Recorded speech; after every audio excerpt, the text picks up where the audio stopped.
The Invest Sri Lanka Forum, which is organised to attract foreign direct investments to the island, was worked off under the auspices of Prime Minister Ranil Wickremesinghe today.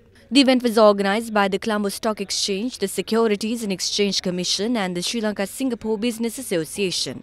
Singaporean Minister for Trade and Industry S. Iswaran graced the event as the chief guest. Sri Lanka is on the path of becoming an attractive place for business in South Asia. The ongoing global economic power rebalancing is resulting in a center of economic gravity for the Indian Ocean. This in turn enables us to leverage on our strategic location to become a hub of the Indian Ocean by building on our good relations with the key economies. We have accepted the concept of a free and open Indo-Pacific policy and maritime order proposed by Japan. We play a crucial role in India's neighborhood first policy.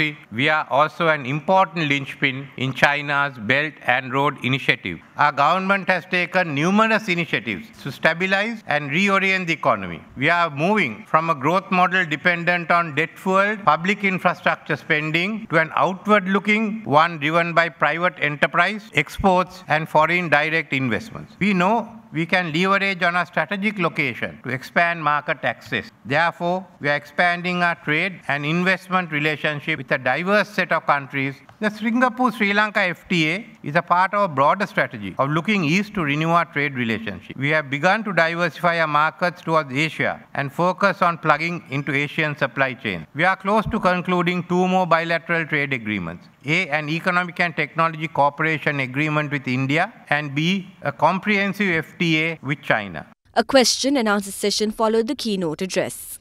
Can you give us a sense of the power plays taking place in your neighborhood and what Sri Lanka is doing to navigate? As far as the Indian Ocean is concerned, we have 3 major initiatives, which is also a reflection of the power plays. Maybe it's also due to the fact that US has pulled out, creating a vacuum. Into this has come the Chinese with the Belt and Road Initiative. And what we are concerned is the freedom of navigation in the Indian Ocean. So Sri Lanka is taking an initiative. We are discussing with Singapore and others to ensure freedom of navigation. There is no denial of sea access, and also how we deal with the non-state actors on this, because there are some important channels which are cause of concern for us. In your insights you shared with us, you mentioned the commitment to the reform agenda. You're Prime Minister of a unity government, which you initiated yourself. Unity governments with the 2 major parties are always a challenge. However, we do have an agreement on reforms in many areas, and the plus point is the stability, because once the unity governments are over, whoever comes into power, it's very unlikely that they're going to change the system. And I think a question on a lot of investors' minds here in the forum would be, given the government has 2 years left in office, in current office, what initiatives are you planning for this period? The last local government elections was a barometer and a very, very strong message to the government that they should be more active.